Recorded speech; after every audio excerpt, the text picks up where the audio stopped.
Kalau Umar bin Khattab sudah masyhur sebenarnya kisahnya ya.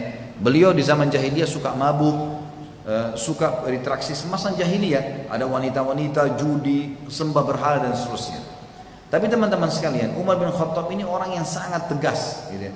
Pada saat dia sudah taubat kepada Allah Subhanahu wa taala, maka dia orang yang paling tegas terhadap orang kafir. Kemudian juga dia orang yang menjadi penyebab turunnya ayat khamar. Dia menjadi penyebab turunnya ayat tentang masalah ya, masalah hijab. Di antaranya misal, waktu ada 60 tawanan Badr ditawan oleh Nabi SAW. Waktu perang Badr tahun 2 Hijriah, Nabi SAW menang dengan para sahabat. Ada 60 tawanan Badr. Nabi SAW sempat musyawarah dengan beberapa sahabat. Kita apakan nih 60 tawanan Badr nih? Ditanya Abu Bakar bilang, ya Rasulullah, kita kasihan, ini keluarga kita juga, biarin aja mereka kita bebasin, tunjukkan kepada orang kafir kalau kita itu baik. Kata Nabi SAW yang lain pendapatnya, ada yang satu mengatakan, ya Rasulullah, bebasin tapi mereka suruh bayar denda, tebus keluarganya, biar mereka tahu tidak boleh mengulangi lagi perbuatan ini. Masing-masing sahabat berputar di pendapat yang sama. Ternyata waktu Umar bin Khattab ditanya, apa kata Umar pada saat itu? Ya Rasulullah, datangkan orang terdekat dari mereka, 60 orang ini, dengan saya, sepupu saya kah, kerabat saya kah, datangkan saya tebas lehernya. Ya Rasulullah, datangkan kerabat terdekatnya Abu Bakar, suruh Abu Bakar tebas lehernya. Datangkan kerabat terdekatnya si fulan, tebas lehernya. Semua dibunuh nih. Kata Nabi SAW, kenapa hai Umar? Umar sebutkan alasannya, ya Rasulullah, 60 orang ini keluar dari Mekah, memang mau memerangi Islam. Kebetulan kita menang, kalau kita kalah kita sudah dibunuh sama mereka. Dan harus kita tunjukkan ketegasan kepada orang kafir yang seperti ini. Ini bukan orang kafir yang tinggal sekota dengan kita. Ini orang-orang kafir yang keluar ingin memerangi Islam. Maka Nabi SAW waktu itu lebih cenderung dengan pendapat sahabat yang lainnya. Umar tidak diterima pendapatnya. Subhanallah, besok paginya menjelang subuh, Umar adalah habis sholat malam, biasanya beliau ke masjid sebelum azan subuh. Bertemu dengan Nabi SAW. Beliau menemukan Abu Bakar sama Nabi SAW sedang menangis. Maka kata Umar, ya Rasulullah, wahai Abu Bakar, apa yang membuat kalian menangis? Beritahukan kepada saya supaya saya ikut menangis. Karena beliau ingin, tidak mungkin dua orang ini menangis kecuali masalah berat. Kata Nabi SAW, wahai Umar, telah turun firman Allah menyetujui pendapatmu. Kalau bukan karena takdirnya Allah, kita semua akan dihukum kecuali Umar. Maka Umar menangis pada saat itu, luar biasa ini.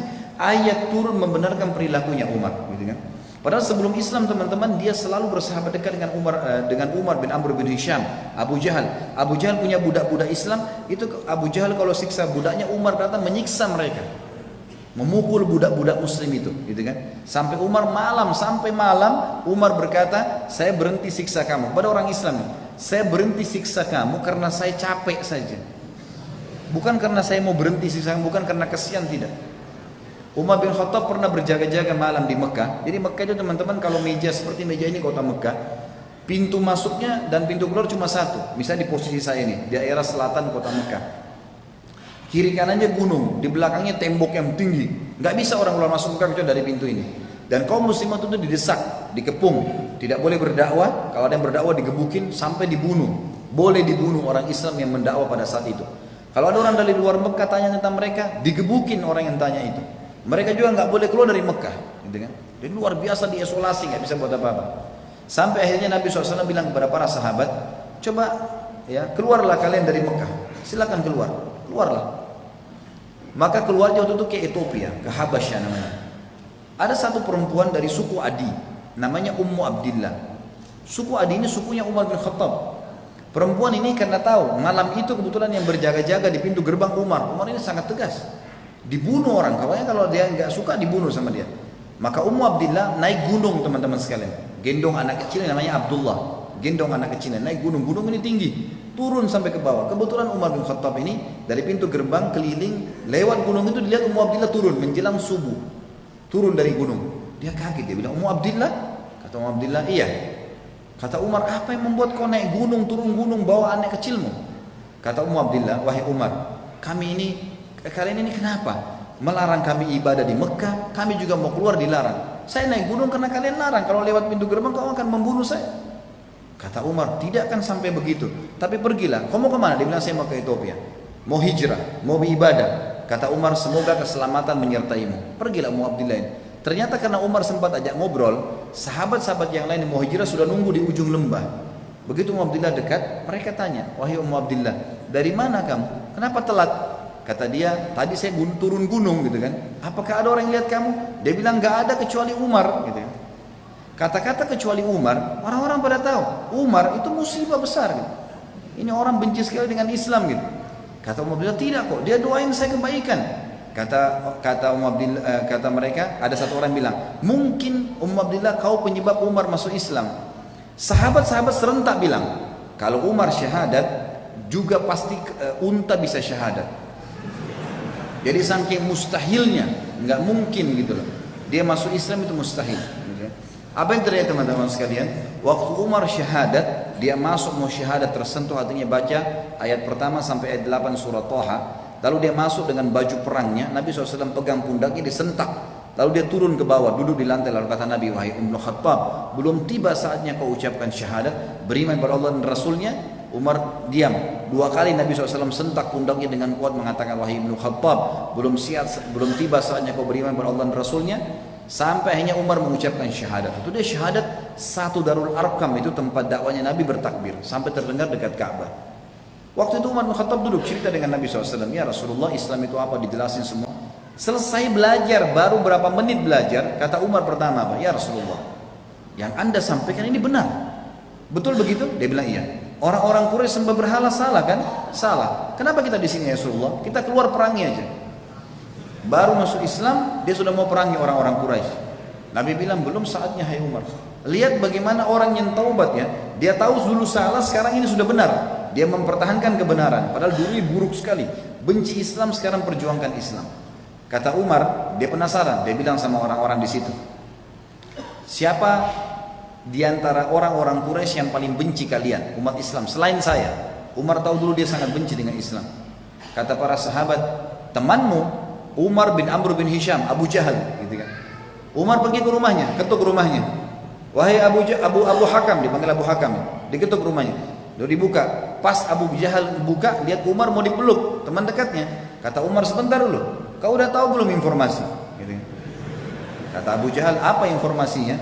Langsung Umar bilang, asyhadu an la ilaha illallah wa anna Muhammad Rasulullah. Syahadat depan temannya. Dan Abu Jahal tahu betul ini orang benci sekali dengan Islam.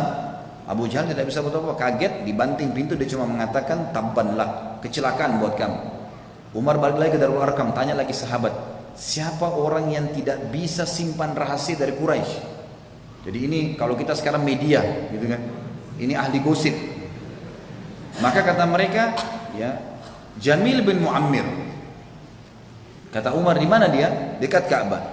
Abdullah bin Umar meriwayatkan kisah anaknya Umar bin Khattab radhiyallahu anhu ajma'in datang mengatakan, saya ikuti ayah saya, dia duduk di sebelahnya Jamil. Lalu Umar berkata, wahai Jamil, kau udah tahu belum informasi baru?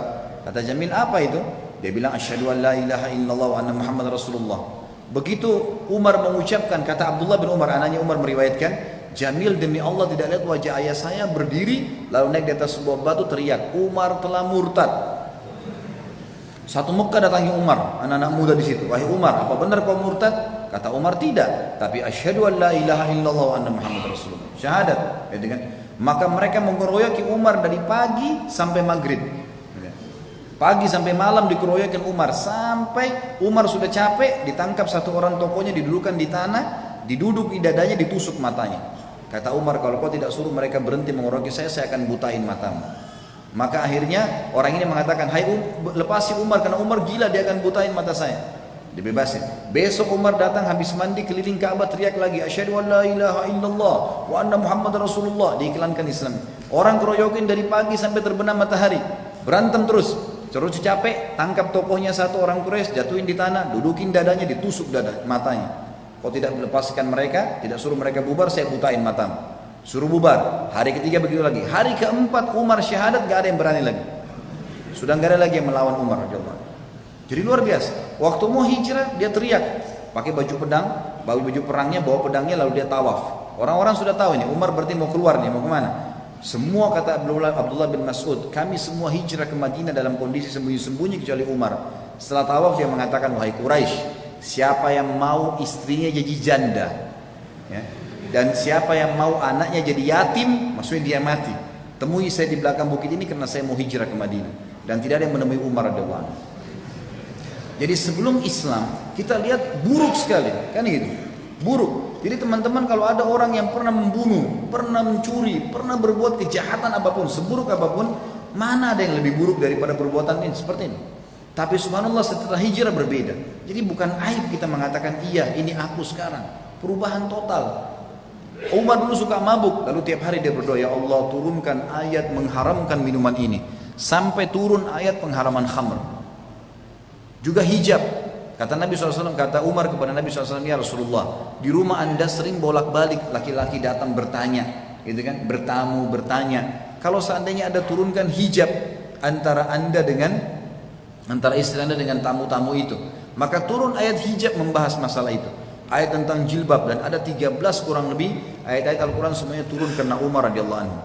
Dan beliau teman-teman sekalian sangat terkenal selain kekuatan imannya juga nasihat-nasihatnya. Contoh, Umar salah satu nasihat yang sangat menyentuh kalau misalnya membahas masalah taubat, dia bilang, jika engkau ingin mencelah, dia bilang setelah dia taubat dia membahasakan ini, jika engkau ingin mencelah pada seseorang, jika engkau menemukan celah pada seseorang dan engkau hendak mencacinya, maka cacilah dirimu dulu, karena celahmu lebih banyak darinya.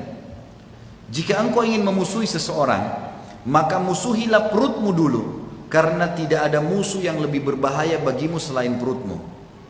Jika engkau ingin memuji seseorang, maka pujilah Allah, karena tidak ada seseorang yang lebih dalam memberi ya kepadamu dan lebih lembut dan santun padamu selain Allah. Jika engkau ingin meninggalkan sesuatu, maka tinggalkanlah kesenangan dunia, karena bila engkau meninggalkannya maka engkau akan terpuji.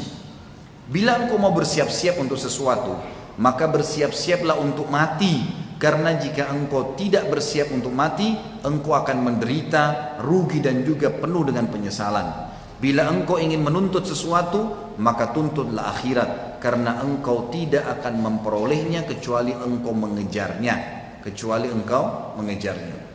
Ini kurang lebih masuk Islamnya Umar dan bagaimana kiprahnya.